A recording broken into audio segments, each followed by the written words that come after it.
very much. I guess it is working, right? Let me begin by thanking the organizers for inviting me to this very nice meeting. And let me express my hope that some of you will become interested in this non-commutative mathematics that I want to present.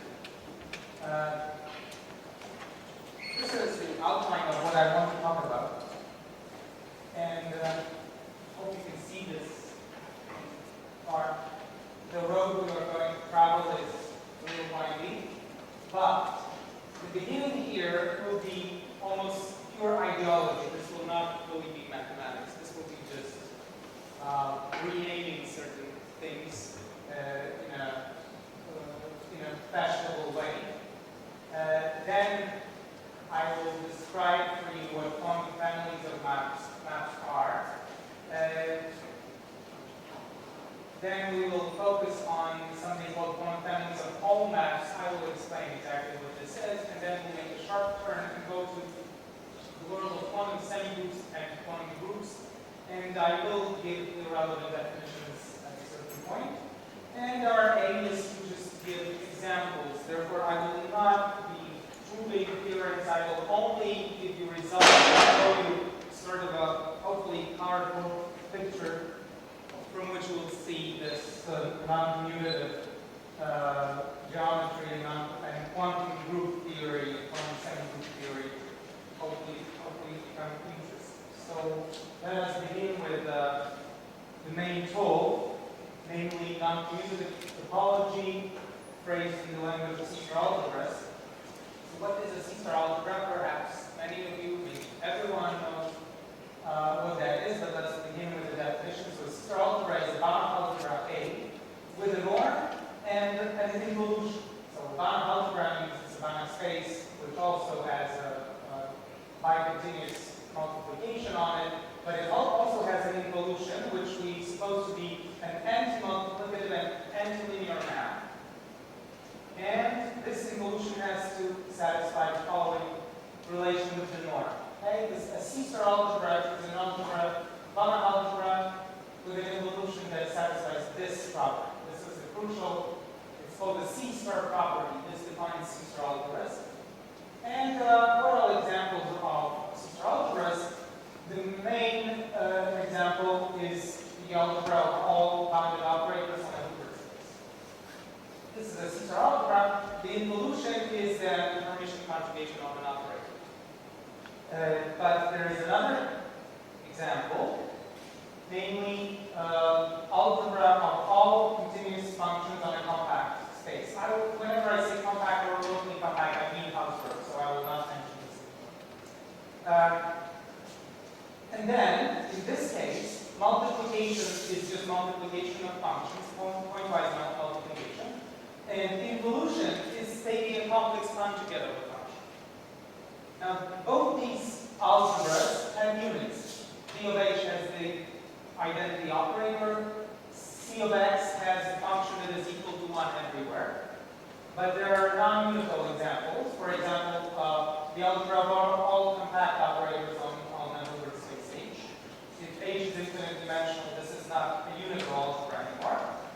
And if the space X is not compact, but only locally compact, then C0 of X, which means functions vanishing at infinity, continuous functions vanishing at infinity, they form a C-star algebra without unit. But we will deal mainly with unital C-star algebras. Okay, now something about C-star algebras is the following theorem. Namely, it's called the Gelfand theorem, and says that if you take a map that maps a compact space to the C-star algebra of functions, continuous functions on this space, so it's a map from compact spaces to C-star algebras, unital, then this extends to what is called an anti-equivalence of categories of compact spaces and continuous maps and categories of C-star algebras and unital homomorphisms. So let us explain this more in a more down-to-earth way. The C-star algebra of functions on space X is a commutative C-star algebra with unit. But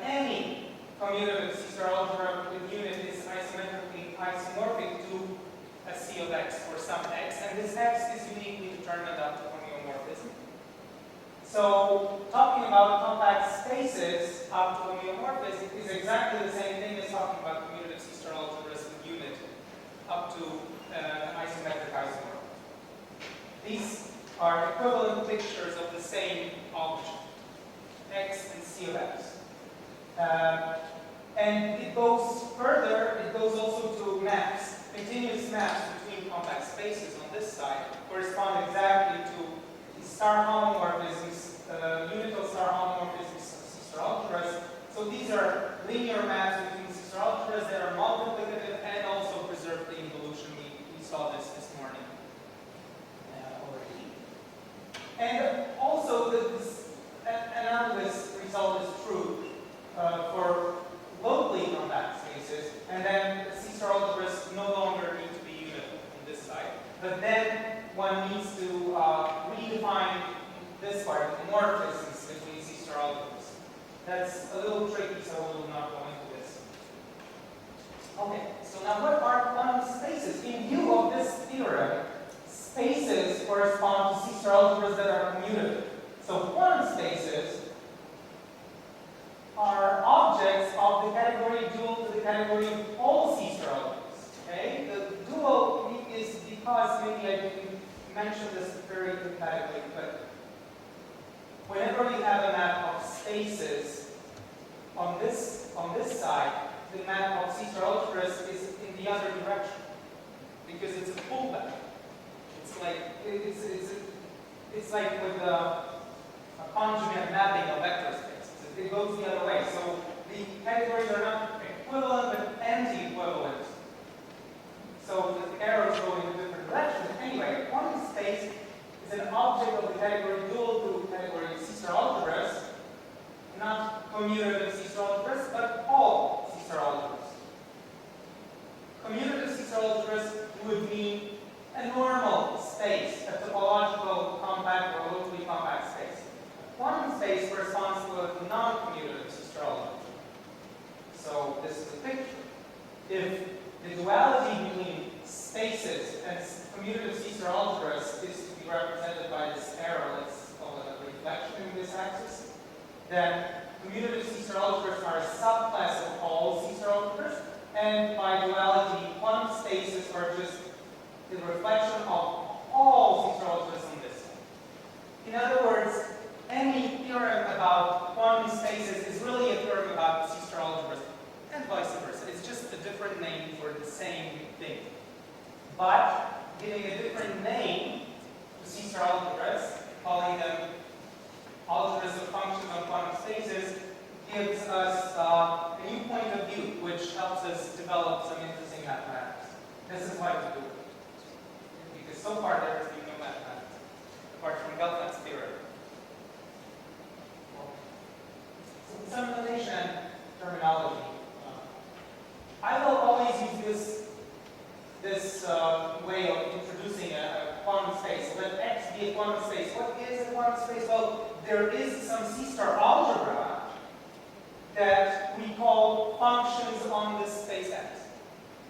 This is just a name. We are not implying that this is a commutative C-star algebra. This is just some C-star algebra. We are just pretending that this is functions on some space.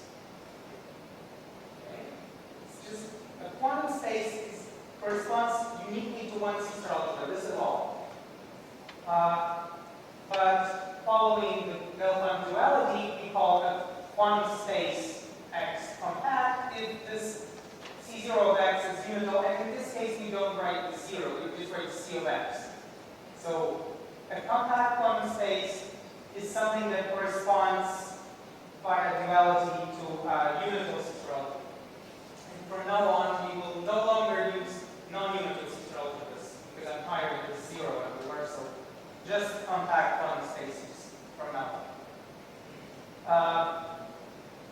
We call quantum space finite if C of X is a finite dimensional C-star algebra. So a finite dimensional C-star algebra, if it's commutative, then it is just C to the power n. And it's exactly continuous functions on an n-point discrete space. But non-commutative C-star algebras that are finite dimensional,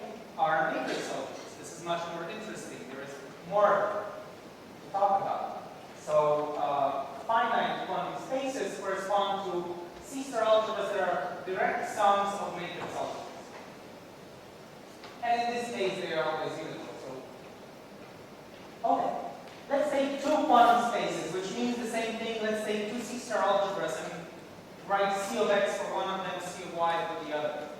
By definition, what we mean by a map between quantum spaces is simply a unital star homomorphism from one C-star algebra to the other, and you note the different direction. From x to y, it's the same thing as a homomorphism from C of y to C of x. This is because this was an anti-equivalence of categories in the Gaussian. Okay. There is another thing that one needs to notice that if we have x and y that are classical spaces, so I'm not writing them with a math BB like Blackboard font, but just with the ordinary x and y, then the C-star algebra of continuous functions on the product is naturally isomorphic to the tensor product of C-star algebras. Someone really needs to know it's the minimal tensor product, but in this case, it doesn't matter which one you take. They are isomorphic. So the tensor product of C-star algebras corresponds to the Cartesian product of spaces, at least when you restrict to the commutative C-star algebras. But we might just as well take this as a definition of the Cartesian product of quantum spaces. Just use the tensor product of C-star algebras. And we will. Oh, so this is the terminology I will be using. We'll talk about quantum spaces and maps between them. But before we do, let's look at the notion of a family of maps, classical in spaces. This is a theorem that I'm citing almost word for word from a 1955 paper by Jackson. And you can read through the formulation, it doesn't matter. This is more important. Let's look at three topological spaces, x, y, and e.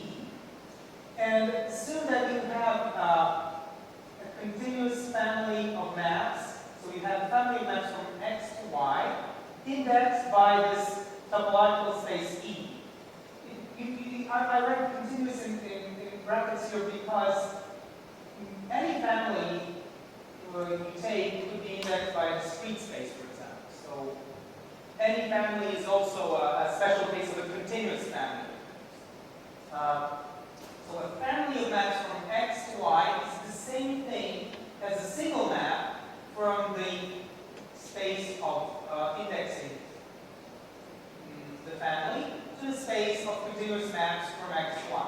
This looks like a triviality. It's actually not trivial, especially that you can see there's a number of assumptions on the spaces involved in this theorem from general topology. But if you look at it this way, it's pretty clear. I mean, if you have a family of maps from x to y indexed by some parameter e, then you might as well talk about a map that has x and e as its arguments and gives you the value of the map indexed by e in the point x. Right? That's the whole thing. Now, why am I at all bothered with this? Because in quantum spaces, it's very hard for me to define this space. I don't know what this is. But it is very easy to say what is a map from the Cartesian product of x and e to 1. Okay? Let me maybe rewrite this in a different way. I wonder if it's visible. So continuous maps from a space to continuous functions from x to y. This is Jackson's theorem. It's topologically the same thing as continuous maps from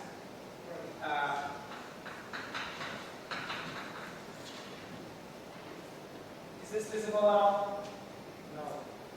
Maybe not. Now everyone should feel convinced. You just use the parameter space of this family of maps as one of the arguments.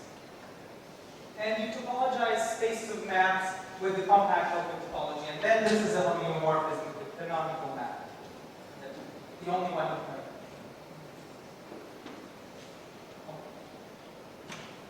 So,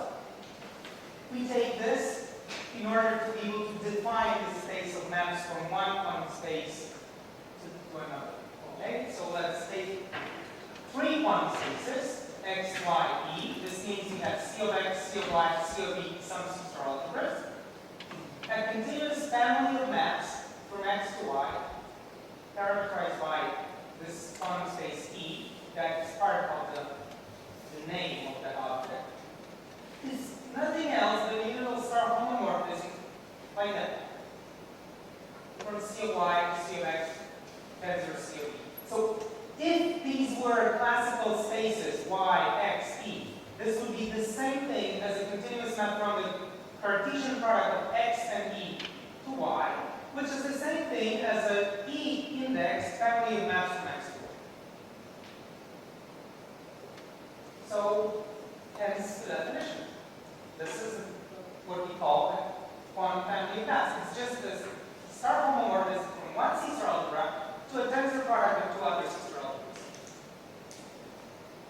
And if this is what I just said, if we take these quantum spaces would actually be classical spaces, so these C-star algebras are commutative, then a quantum family in this sense defines uniquely a continuous family of maps from x to y indexed by this space.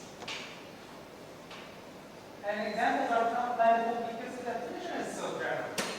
Any star homomorphism between C-star algebras is of the form if we would say the complex numbers of it. So practically everything is a quantum family of maps. But of course, we will specify some more interesting cases. Now, there is a notion of composition of quantum families of maps, and so let's take family of maps from quantum space x1 to x2 indexed by some space d1, and this should be from x2 to x3. I'm so sorry. This should be from x2 to x3. Okay. So that we can compose them. You see, x2, x3. This should be 2 and this should be 3. I apologize for this mistake. Now, we have these two maps. We can define a new map with which is a sort of a product of these two with a triangle inside. This is the definition. And it goes from C of x3, like this one should, to C of x1 tensor product of the indexing spaces. The tensor product of algebras and functions of the indexing spaces. And we call this the composition of the two families. Classically, this is precisely the same thing as the family of all possible compositions. If we have a family of maps from x1 to x2, and then another family of maps from x2 to x3, then you can consider all possible compositions. And they are indexed by the Cartesian product of these two spaces, one. And maybe a drawing is in order. So if we use here it is right, it's x3 and x2. If we use graphical notation for these homomorphisms, so we start in this algebra and we denote by this the fact that we end up in a tensor product of two C-star algebras. So if we write psi1, psi2 for these two star homomorphisms, then the composition is just this. Okay, size are very small there, but it's the only way you can put them together so there's no syntax error. So, and there is associativity of this composition here. I will not draw a picture of associativity because in this graphical notation, this is a topology. I mean, this is just, it's the same picture on both sides of the equation. So, okay, we have quantum families of maps. We know that we can compose them. So let's now focus on what a quantum family of all maps is. All maps. What does it mean? It's like the analogy of C of xy. C from xy. All continuous maps from x to y. Now the definition is the following. We start with two quantum spaces x and y and one other additional quantum space E. And some fixed quantum family. We say that this one is the quantum family of all maps, and that E is then the quantum space of all maps, if, here is the quantum space. And any other family of maps from x to y, if x by d, there is a unique lambda, which is a star homomorphism from C of E from this one to this one, such that this diagram repeats. So, this family on the top, this star homomorphism, is given at the beginning. And for any arrow like this, there is a unique map from this C star algebra to this one, such that this diagram repeats. So the top arrow is universal in a certain sense, right? This is a universal property of this top arrow. That any other arrow that starts in C of x and ends in C of y and ends in C of x tends for something must necessarily come from this one to a map identity tensor something. Now, that's very algebraic, that is not immediately clear, but it really does reproduce the notion of the space of all maps from x to y. If you specify this to commutative C-star algebras, you will precisely get that E must be C of x comma y, whether it's compactable. Now, there is a problem of existence. You see, I just defined a universal object in categorical terms. Now, does it exist? Usually not. But that's not, well, that's not unexpected. The point is that C-star algebras only describe locally compact spaces. And the space of all continuous maps from one topological space to another with compact open topology is usually not locally compact. But sometimes it exists, and then it's very interesting. Well, there is a theorem from more than 30 years ago. Professor Romanovich stated it in the paper from 1979 that if we have quantum spaces such that C of x is finite dimensional, so x is a finite quantum space, C of y is finitely generated in unital. Now, this is terminology of C-star algebras. It's a finitely generated C-star algebra has a unit. Then the quantum space of all maps from x to y exists. So the stuff on the previous slide exists. Actually, the proof is, I gave the first proof of this 30 years later. Of course, Romanovich had the proof in his mind, but he never wrote it down because it's a little tedious. It really relies on what you mean by finitely generated, and this is some analysis, perhaps. So far, this was mainly algebra. This already involves some analysis. Well, so we need to consider cases when we have these conditions satisfied. For example, that's just a remark that this quantum space of all maps, if it exists, is unique because it has a universal property. So the standard abstract nonsense gives you the uniqueness.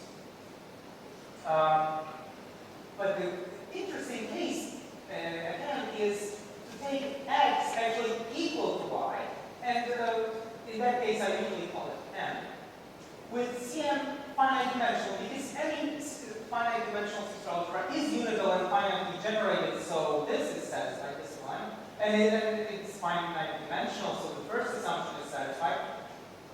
So we will, in the rest of it, I'll usually focus on this case.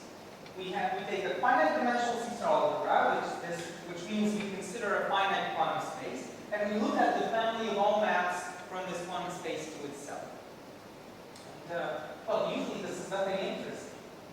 For example, if M is a classical space, it's just 2 points. In this case, continuous functions on that space is just C2. Value at this point and a value at that point.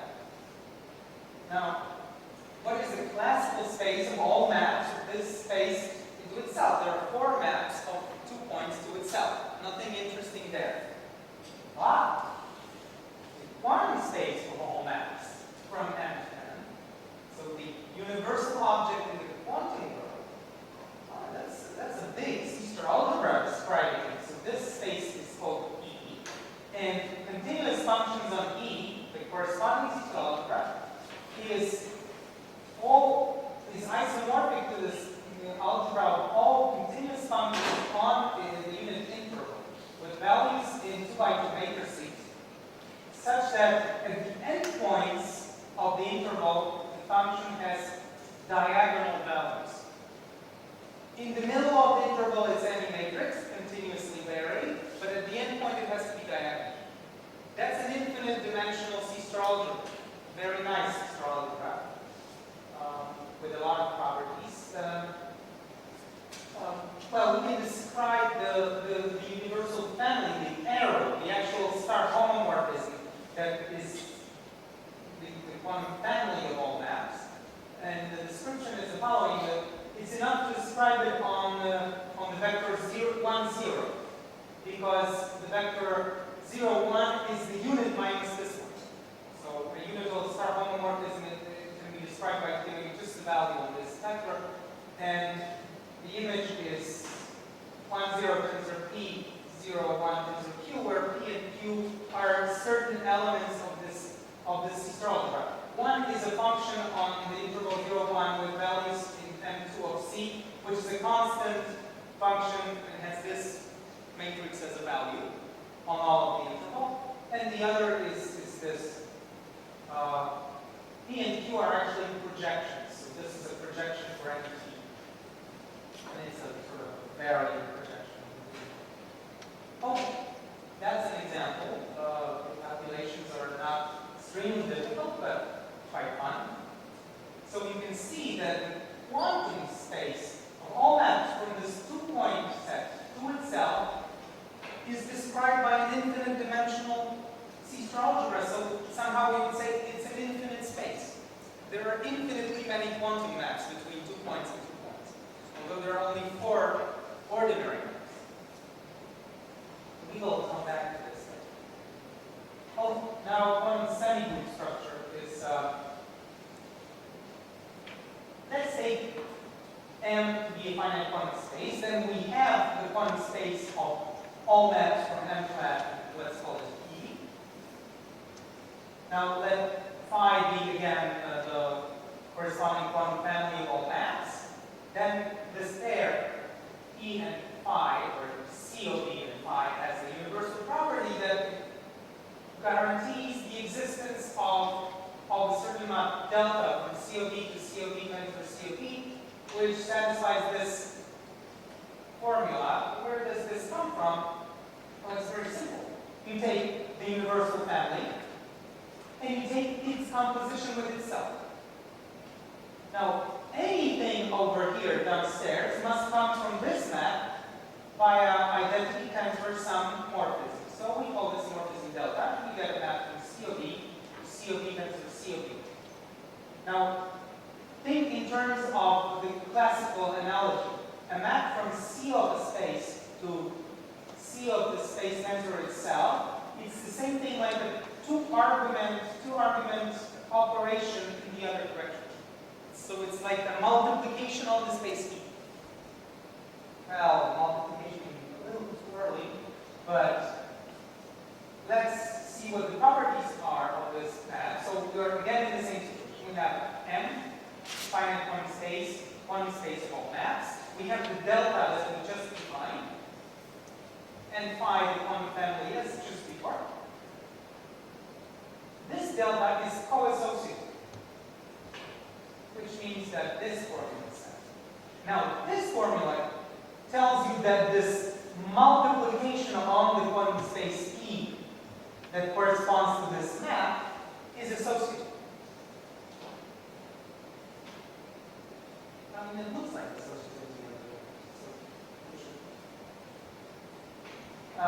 There exists a character, epsilon, of this C of E. Character means a star homomorphism into the complex numbers. And such that if you take the quantum family of all maps, and a character is, you always think about a character as taking a value at a point. So then you specify this point of the space E, and then it becomes the identity. This means that this character corresponds to the unit of our multiplication that we have on the space E. And it satisfies this, and this is precisely what you would expect, that the multiplication with a unit is identity, and from the other side as well. This character is called a co-unit in algebra. Such a thing is called co-unit. Now the spectrum of COM, spectrum of the C-star algebra is the set of characters, the set of star homomorphisms from the C-star algebra. Now, this should be E. Sorry, I apologize again. This should be E. So we have this space C of E, this is the C-star algebra. It has a certain number of characters, which are linear functionals in particular. With the weak star topology of the dual of the C-star algebra, they form a compact space, and this space coincides naturally with this space of all star homomorphisms from C of M to C of M. This has to be E. So let's see what happens in this example that we considered at the beginning. So we return to the situation when M is a classical two-point space, so C of M is just C2. The quantum space of all maps we already described. It's this weird algebra of maps from an interval to matrices. And there is a formula for the delta can be calculated. This morphism that describes multiplication of this can be calculated, and we can do that. This is just a recalling of what P of Q were. And the co-unit, the epsilon that we just described, is very simple. It has value 1 in P and value 0 in Q. Okay? Now, this is 2 are maybe. So, what we've shown so far is that if we have a finite quantum space, like this here, and we consider the space of all maps from M to N, then there is a certain additional structure.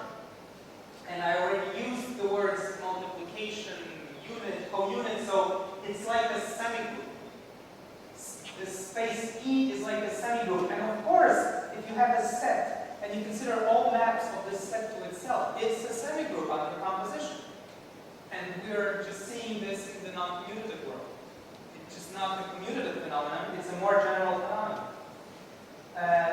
So we have a semigroup structure. I will define quantum semigroups precisely a little later, but let me comment immediately that this is not what is called a quantum group. So, what are quantum groups? This was a few definitions. So what, before I say what a quantum group is, let me tell you what a quantum semigroup is. This was mentioned. A quantum space G is called a compact quantum semigroup if we have a delta from C of G to C of G tensor itself.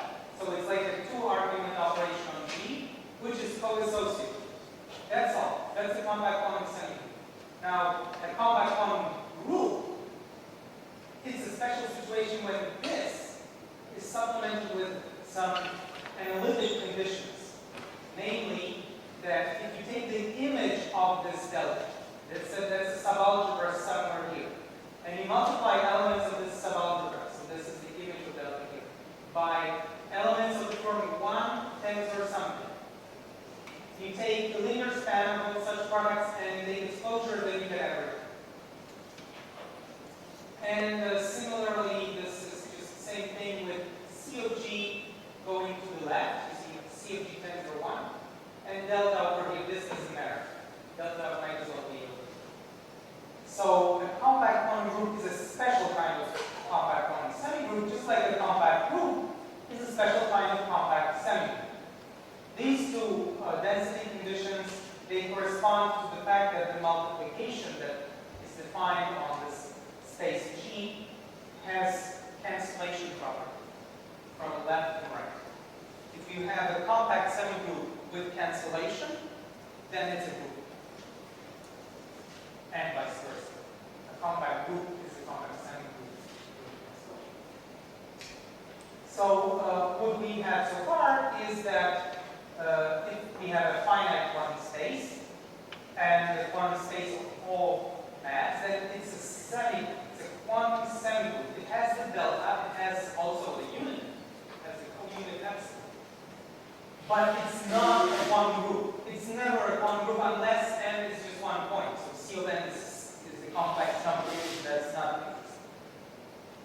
It's never a quantum group. However, there are very interesting things happening. If you take again this example of M being a 2-point set, and E is this algebra that we described already a number of times, it is a quantum group, but with a different co-multiplication, because delta is for the co-multiplication. If delta is given by this different formula, then miraculously this is a quantum group. These density conditions are satisfied. But that's a different story that just add for doing some research in this direction. So a little digression here about quantum groups. Why am I talking about them at such length? Because they're super interesting. They were defined in 1987 by Sołtan. They have parameters. Parameters were mentioned in the talk about Piotr theory. So they have the appropriate analog of parameters. One can talk about representations of such quantum groups. There is Piotr theory in full generality. This is just shows that groups are a special case of a more general theory. There are a lot of examples. I will not describe unless someone asks me, of course, of quantum groups. The most famous one is quantum SU2, which is denoted by SQU2, special quantum unitary 2 by 2 matrices, defined in 87 by Sołtan. There are 3 compact quantum groups, so somehow between discrete groups and compact groups, there is this strange world of 3 quantum groups. There are quantum isometry groups of spectral triples. So spectral triples are objects of non-commutative geometry Sołtan, and not long ago, quantum groups were introduced to this, and we found a lot of interesting examples of quantum groups in this world. There are many, many more, and I could go on for days. There is a big research project going on locally compact quantum groups. So far this notion has already been properly defined and studied, but it's still quite mysterious. Locally compact as opposed to compact are really difficult and involve a lot of very nice analysis and operator theory. And of course, whenever you have groups, you have actions. And this can also be developed. And this is very interesting, and still many mysteries remain to be solved. Okay, end of that digression. Let's summarize what we have so far. This point. So if we have a finite quantum space, then the quantum space of all mass from M to M exists. We usually call it E. Then it carries a structure of a compact quantum semigroup. Then there is another thing that this quantum family of mass, of all mass, is an action of the semigroup on M. What an action means this formula. And classical analogy is the following. If M is a space and E is a semigroup of all mass from M to M, then of course E acts on M. That's maps things in M. And we have this action, you can write it this way. An element in space M and a map lambda, they are mapped to lambda M. That's a map like this. On the level of algebras and functions, this is precisely a map in the other direction, from C of M to C of M cross E. So phi corresponds to this phi. corresponds to composing with this one. And that's precisely the right direction. From here to there. Oh. Now, once you have a family of all maps from one quantum space to another, you can look at the analog of this situation. If you have a finite space, a finite set, and a measure on this set, that's a pretty trivial setup. But still, if you consider the semigroup of all maps of this set to its set, and then look at the subset of all maps that preserve a given measure, then this is clearly a sub-semigroup. Composition of things that preserve a measure preserves this measure. And the same thing can be said in the quantum world, but we need to define this notion, preserve it. So let's define it. Let's take a finite quantum space and let's take omega be a state on M. What is a state? It's a positive linear function of norm 1. So it's like a probability measure. Let D be another quantum space. So D is some quantum space, indexing, parameterizing a family of maps from M to M. Just like this. We say that this family preserves the state omega if this formula is satisfied. Now, what does it mean? Look, psi is a map from here to here. So if you take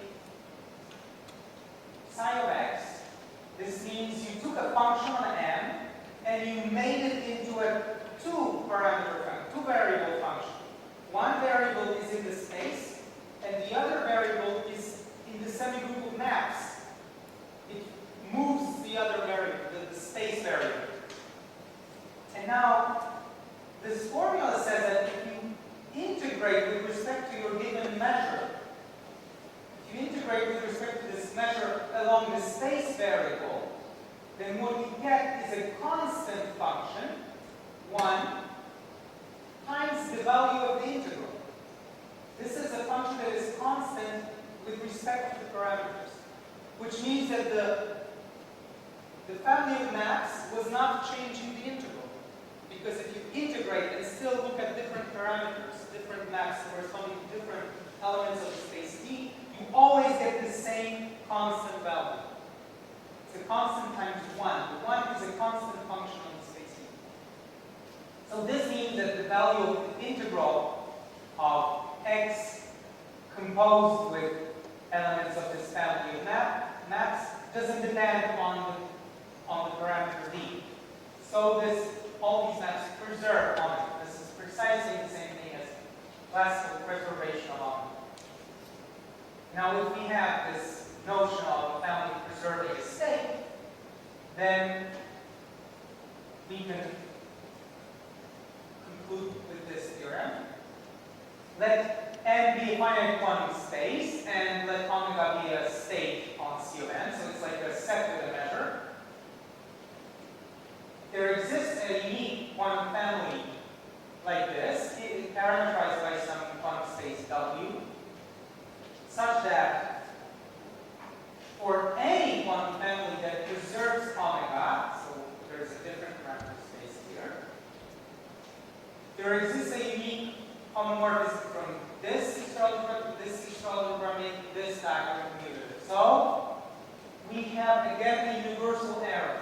We have an arrow up here, such that whenever you have an arrow down here which preserves omega, this must come necessarily from this one through this map. Identity tensor some homomorphism map. And well, moreover, this family preserves omega, and the W is again a compact quantum semigroup. I write canonically, meaning that it's included in the semigroup of all maps, and it's the same homomorphism. So, just like with all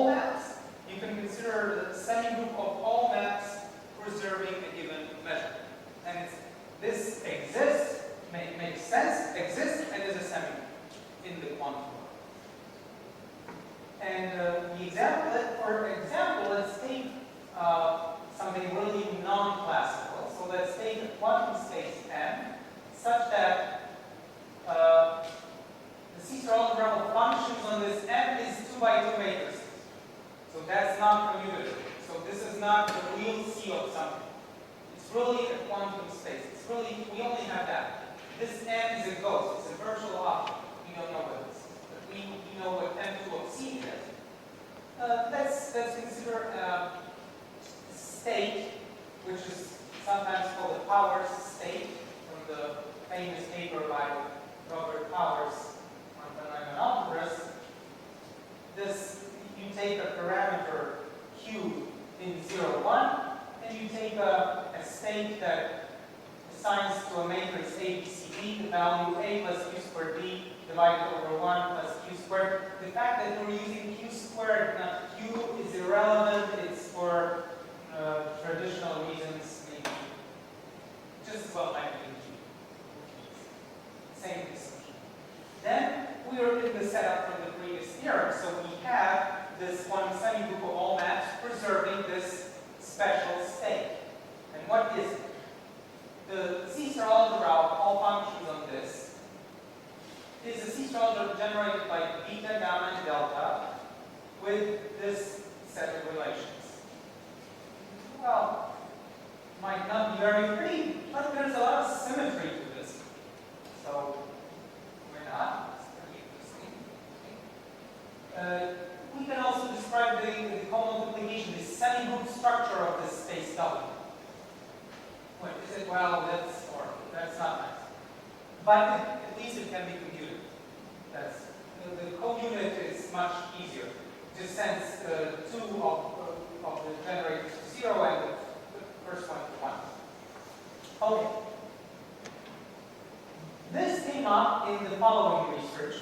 So, if you consider the same situation, you have this quantum space and this state, omega cube, as before, then this semigroup W, it contains, in an appropriate non-commutative sense, the largest quantum group, not semigroup, but a group, preserving the state omega cube. And it can be proved to be isomorphic to the quantum SO3 group. Now, I will not tell you in detail what the quantum SO3 group is, but very many years ago, researcher Piotr M defined this group by representation theory. Namely, there is a certain representation of the group SU2 whose image is isomorphic to SO3, namely the 3 by 3 matrix in reducible representation. And he said, well, let's call this quantum SO3 group if you start with the quantum SU2. Now, the point is that that's not a very good way to define SO3. I mean, to define SO3, you first have to know SU2 and then representation theory of SU2 to even define SO3. That's not the way to do it classically. But SO3 has a different classical description. It's precisely the group of all automorphisms of this algebra, of this C-star algebra, period. That's it. The group of all automorphisms of M2 is SO3. Because then the automorphism is inner and you divide by the center. So you divide SU2 by the center and you get exactly SO3.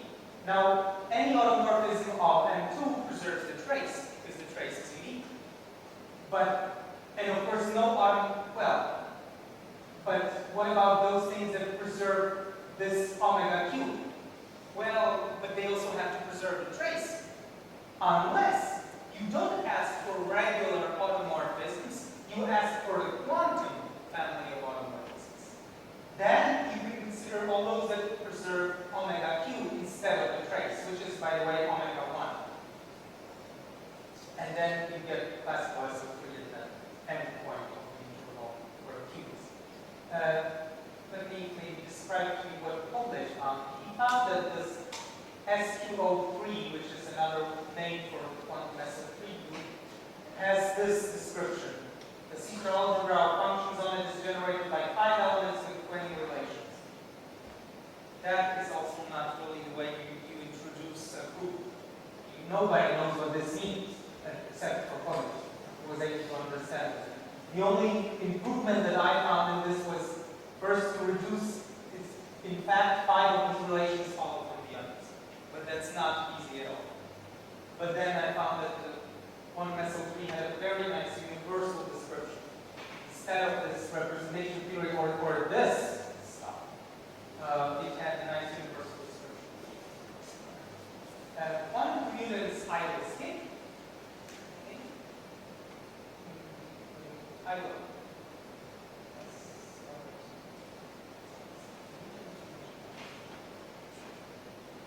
Oh, now, since I really have very little time left, right? How much is it? Someone keeps 5 minutes. That's let S be a finite set, and let S be a quantum semi. Okay? Now, since S is finite, and we can assume that this quantum semigroup, we can additionally assume that the C-star algebra functions on this, the corresponding, possibly non-commutative C-star algebra, is finitely generated and uniform.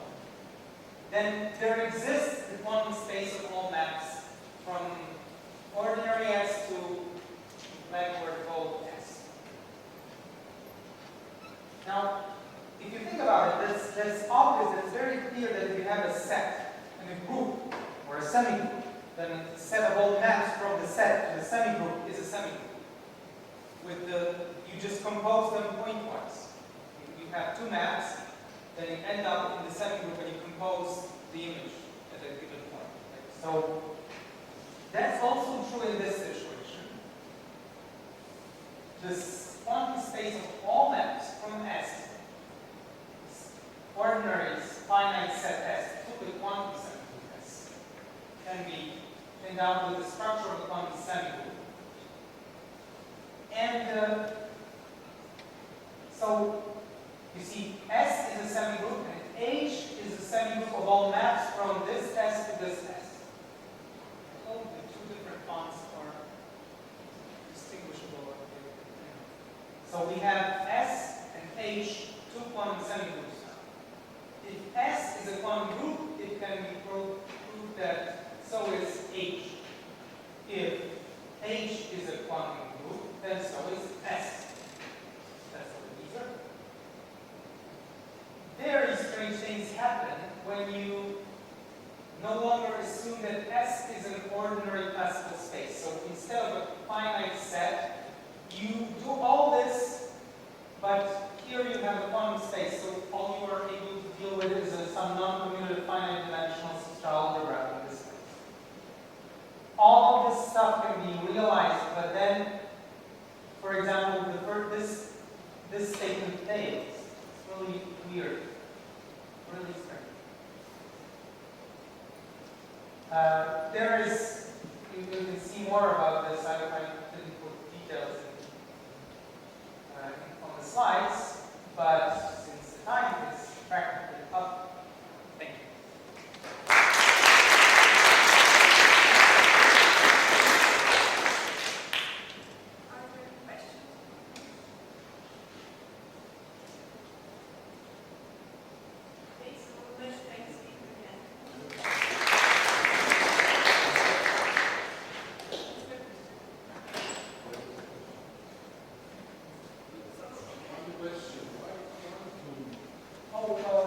The terminology was really introduced by Drinfeld in his ICM lectures from 1980, I think, or something like this.